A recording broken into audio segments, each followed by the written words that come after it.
Pleased to have Heather Wagenhals on the phone with us this afternoon. She's a certified identity theft risk management specialist, has a new book due out very soon titled Money, Credit, and You, How to Avoid Identity Theft, Frauds, and Scams, and you can check that out at moneycreditandyou.com. Heather, identity theft's a big thing, and we've been talking about how law enforcement can use Wi-Fi devices and routers and things of that nature to help solve crime. What security measures can folks take to make sure that you're safe, to make sure that you're protected? My wife herself had her identity stolen, and that was a massive problem to try and get fixed that we finally got fixed. How do people stay safe out there? Well, it's an interesting question because the answer is fairly simple and forthright, but that doesn't make it easy.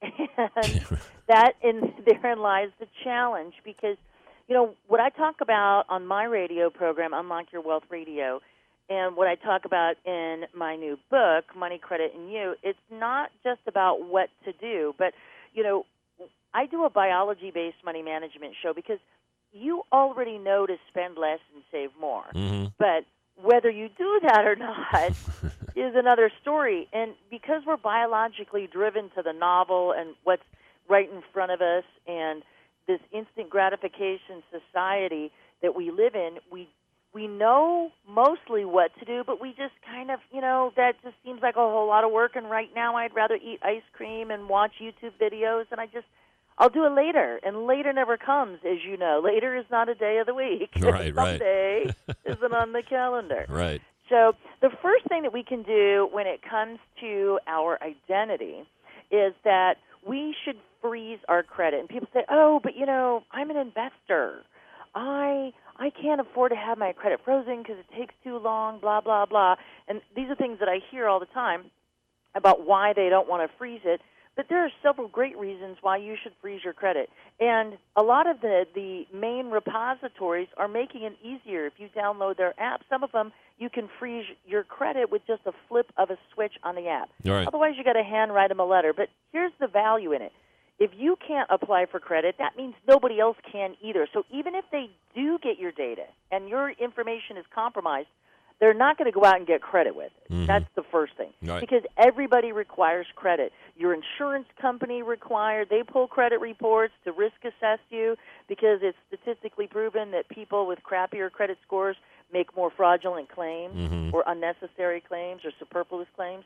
So things like that make a difference. And so even your insurance company for car insurance, homeowners insurance, you name it, they're all pulling credit. So if they can't pull your credit, you won't be able to get stuff issued. The other great thing, go ahead. No, I was just going to say, so one idea is one way to do that is, like you said, freeze your credit. What's another? Okay, so another thing to do is never give out our information. Unless we're receiving government services, there is no reason any business needs your Social Security number, including your doctor's office. They only need your insurance card and your member number, right, which is usually not your Social Security number unless you're receiving Medicare or Medicaid. Right. So there's a couple of good ways to make sure that you're safe and security measures when dealing with online things or just in general, just to keep yourself protected. You hear a lot of this, especially here in Oklahoma, people getting taken advantage of online.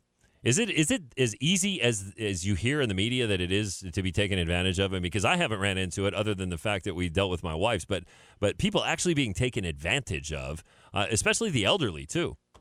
Yes, and this plays into, our biological drives. And we defeat ourselves, if you are strapped for cash, if you're underwater on your mortgage, if your debt has piled up and you can charge no more, and somebody says, I'll eliminate that debt for you. You just won the lottery. Pay this fee to cover your taxes. Mm-hmm. Send me this much money, and I'll get you involved in this investment thing. It's so easy when people are desperate. And it just has to do with the way the brain works. When we are upset, when we are driven either excessively towards pleasure, like, we had a little romantic encounter and now we're pregnant and we're in the heat of the moment and we didn't think to practice safe sex. I was thinking a new sports car, but you went sex on me there. Oh, is that? Well, I mean, No, go ahead. That's fine. or the sports car, because that's going to get you more sex. Okay, there you go. Now you're talking. Yeah, see, so it all ties in together, because that's what the sales guys key you into. How much more tail you're going to get, how much better you're going to look, how much younger you'll appeal. Right.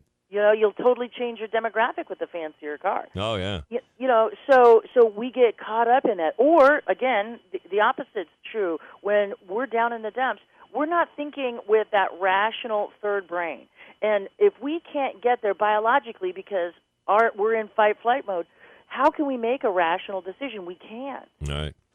We've got our lower brains that are instinctively reacting or emotionally responding to self-soothe, move away from pleasure or move away from pain or towards pleasure. Yeah, we're talking so that's how we fall into that. Yeah, it's interesting how you bring the biology into that. I've never quite heard that before, but when you think about it logically, I mean, it makes perfect sense. What can people do to protect themselves? You mentioned, like the measures before would freeze your credit. Any other ideas that stand out against protecting yourself against an attack like that online? Yes. So make sure you have antivirus software, but avoid clickbait. Like, everybody wants to see their childhood stars that are train wrecks now, but when you go to those websites, they're downloading malware. Mm-hmm. All of those ads that pop up, make sure you test it, to improve the speed of your browser. And now they're putting keylogging software on. You're inadvertently giving away your information every time you go shop on the Internet.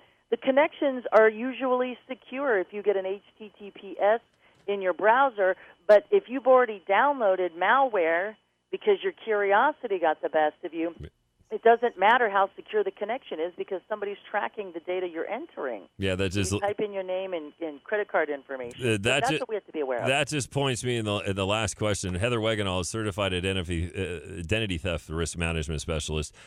Everybody is susceptible to this. It doesn't care who you are. Everybody is susceptible to this on the Internet, right? It is. I mean, I know better, and I clicked a link the other day, and my whole computer got taken over, and I had to rip the plug out of the wall and disconnect the Internet, and I'm like, I knew better. Shame on you, Heather. But my curiosity, I wanted to see what Tom Cruise looked like after all the plastic surgery. Okay, well, see, and what led you to, and we'll wrap this up with this, and I appreciate all the time this afternoon. What led you to drag the biology end into this, to the money, the credit, how people get taken advantage of, theft, fraud, scams, the whole thing? What led you to drag that in or I guess, research that aspect of it? Because I knew better, but I wasn't doing better. And all of my clients and customers, whether it was mortgage or real estate or investment clients, were struggling with the same thing. Smart people knew what to do, just weren't doing it. So there had to be a better answer. And when I started looking at the brain and the behavior aspect of it, it's not just emotions, it's about biology. And once I figured that out, everything else fell into place. And I talk about that in my book, Money, Credit, and You. Heather Wagenhals, certified identity theft risk management specialist. You mentioned the new book. When's the new book due out? Well, I'm just waiting for them to tell me when it's going to be released because we've been working on the audio book. So as soon as that's complete, then we're ready to go. Her new book is called Money, Credit, and You, How to Avoid Identity Theft, Frauds, and Scams. Check her out online at moneycreditandyou.com. Heather, I appreciate the time. Very informative. It was great discussion. I appreciate you calling in this afternoon and spending so much time with us. Oh, the pleasure was mine. Make it a prosperous day. I'll be back. You too. Heather Wagenhals, Money, Credit, and You. Check it out and help avoid some of these thefts and scams that we're up against. We're all fighting it when you're out there on the Internet. It's the Matt Garrett Show.